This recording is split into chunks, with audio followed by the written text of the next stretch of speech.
Salut les amis, on se retrouve aujourd'hui pour une nouvelle vidéo dans l'univers de Bleach. Je sais, ça fait longtemps qu'on n'a pas fait une vidéo hors critique des épisodes. Mais écoutez, il n'y a pas eu grand chose entre temps avant ce matin.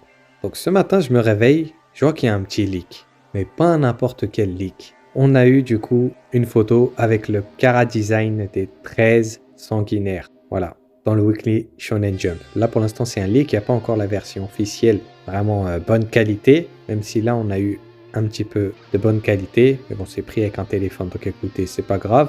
Donc déjà, tout simplement, ce que je peux dire, c'est qu'ils sont magnifiques. Le chara design des personnages est magnifique, comme toujours. Tite Kubo, voilà, c'est le boss. Toujours le dire, j'adore sa façon de dessiner. Vraiment, il arrive à faire des personnages lambda, mais avec un tel charisme que t'es là, t'es obligé de kiffer. Petit big up à Riruka Kenpachi, avec son petit bandeau là. Franchement, dès que je l'ai vu, moi j'ai dit, mais attends, c'est Riruka là. Et puis avec son petit sourire de côté, j'ai dit, ça c'est une Riruka Kenpachi.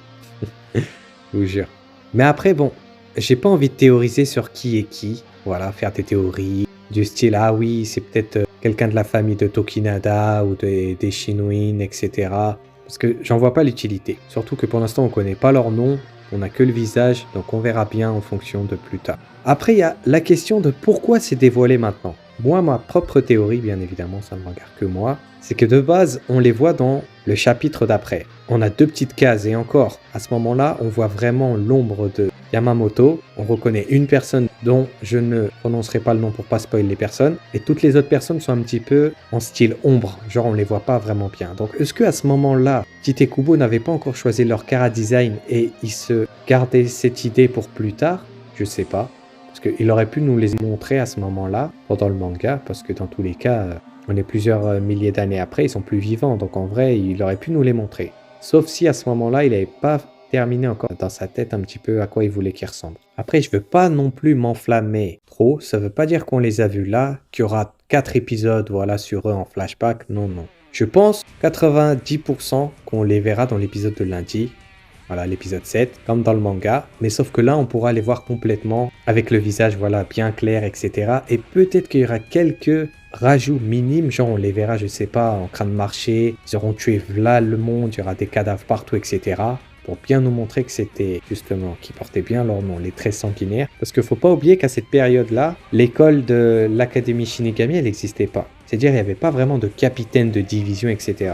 C'était vraiment 13 mercenaires, c'était voilà des gens bas classe, que des fous quoi. Voilà, les mecs ils étaient nés pour tuer des gens, c'était des fous. Donc en vrai, je pense pas qu'il y aura de gros rajouts au niveau de ça. Pour l'instant, on aura voilà le reveal de ces personnages, c'est pour ça que tu as ce truc là, comme par hasard, il sort quelques jours avant la diffusion de l'épisode. Après oui, le Shonen Jump, le Weekly Shonen Jump n'est pas encore sorti à l'heure où j'enregistre cette vidéo, on est le mercredi 16, l'épisode sort lundi. Et pour le Weekly Shonen Jump, je crois que ça doit sortir normalement le dimanche ou peut-être le lundi. Je veux pas dire de bêtises, mais bref, ça sortira à peu près dans les mêmes dates. Donc c'est un peu pour nous préparer déjà. Donc moi je pense qu'ils seront présents dans l'épisode et qu'il y aura peut-être un petit rajout pour eux, et ça sera tout. Il y a aussi un dernier petit point concernant bien évidemment le one-shot No Braces from Hell. Donc c'est vrai qu'on était beaucoup à se dire que oui, ils pourront être présents dans cet arc-là, etc. si un jour ça se fait. Ce que j'espère, ce qu'on espère tous de bon cœur. Faut pas oublier que les personnes sont envoyées en enfer quand ils font le rite funéraire de l'âme. Or, qu'est-ce qui nous dit que ça, cette période-là, ils le faisaient? Ou même ils étaient au courant qu'il y avait un enfer. Peut-être pour l'enfer, ils étaient au courant, mais est-ce qu'ils faisaient vraiment ce rite-là pour envoyer justement l'âme en enfer? Même si, bon, à cette période-là, ils le savaient peut-être pas qu'ils l'envoyaient en enfer, mais avec toute la réincarnation de l'âme pour qu'elle puisse revenir à la Soul Society, parce que logiquement, ils doivent être des niveaux de capitaine. Ou en tout cas au-dessus du rang 3 quoi. Donc en vrai on verra bien en fonction de ça. Ou c'est possible qu'on retrouvera certaines personnes un jour si c'est adapté. Après voilà, on voit Yamamoto, on voit aussi qu'il a sa marque, du coup il a le X sur son front, donc ça se passe logiquement après qu'il s'est pris le Bankai de Sasakibe. Il y a aussi pas mal de personnages qui ressemblent aussi aux personnages actuels. T'as la meuf qui ressemble un peu à Nanao avec ses lunettes. T'as le gars un petit peu creepy qui est posé un petit peu à la Tokinada. Mais voilà, en vrai ils sont tous stylés.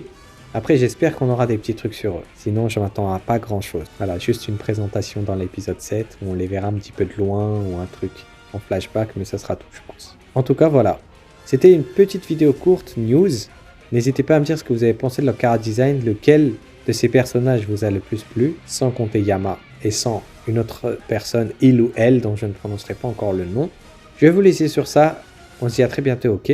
Allez, tchuss!